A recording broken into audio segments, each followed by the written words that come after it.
Luego de una tremenda caminata para llegar acá, mojándome con paraguas como una hora caminando, mate en mano disfrutando del tremendo coliseo.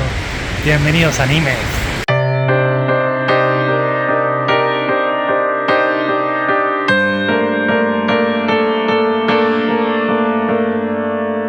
Nimenses son el orgullo de los habitantes de la ciudad. Antes de comenzar con la historia de Nimes, quería mostrarles un poquito de la audioguía que tienen en la arena, que me pareció muy llamativa y se las comparto para que la escuchen. Se auguran interesantes combates. ¿De dónde vienen los otros gladiadores? De las mejores escuelas de Galia y de Italia, evidentemente.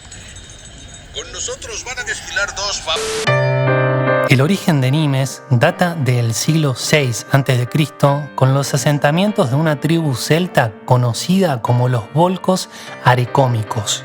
Es recién en el año 120 a.C. cuando se comienza a hablar de la ciudad galo-romana de Nemausa. Fue el procónsul Gneo Domicio Enobarbo el que la incorporó para asegurar el camino hacia Hispania y construyó la Vía Domitia.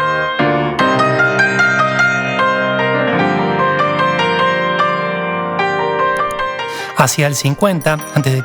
se convierte en una colonia romana de derecho latino acreditado en monedas como Namaus o Namausatis y se llena de monumentos suntuosos. Muchos de los veteranos de Julio César fueron asentados allí, aunque la colonia como tal no se terminó de organizar hasta el 27 a.C. a través de Agripa, la mano derecha del emperador Augusto. Augusto y sus sucesores hacen de ella una ciudad que promueve la romanidad en la Galia.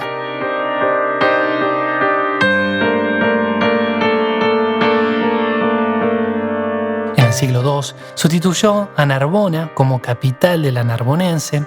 Se estima que su población era de aproximadamente 25.000 habitantes. Las invasiones sucesivas del siglo III y posteriormente la llegada y la instalación de los visigodos en el siglo V ponen punto final a la prosperidad de la ciudad antigua.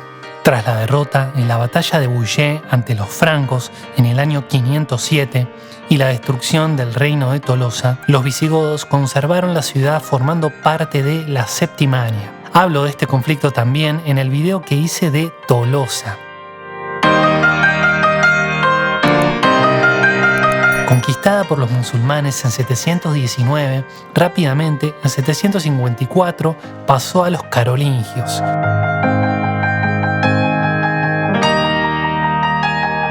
Durante el siglo VIII, la ciudad tenía prácticamente una décima parte del tamaño que tenía en la época romana. La inseguridad, cada vez mayor, llevó a la población a refugiarse en el anfiteatro y a transformarlo en fortaleza. Las murallas romanas se convirtieron en una cantera a libre disposición de todos. En 872, Nimes pasó al conde de Tolosa.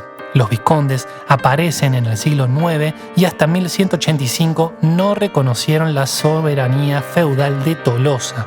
Nimes fue ocupada por los cruzados de Simón de Montfort en 1215, pero volvió bajo soberanía de los vizcondes de la dinastía Trencabel en 1224, hasta que en 1226 las tropas reales la ocuparon y Luis IX de Francia en 1271 la incorporó a la corona francesa. Hablo de la cruzada albigense y los cátaros en el video que hice de Carcasona.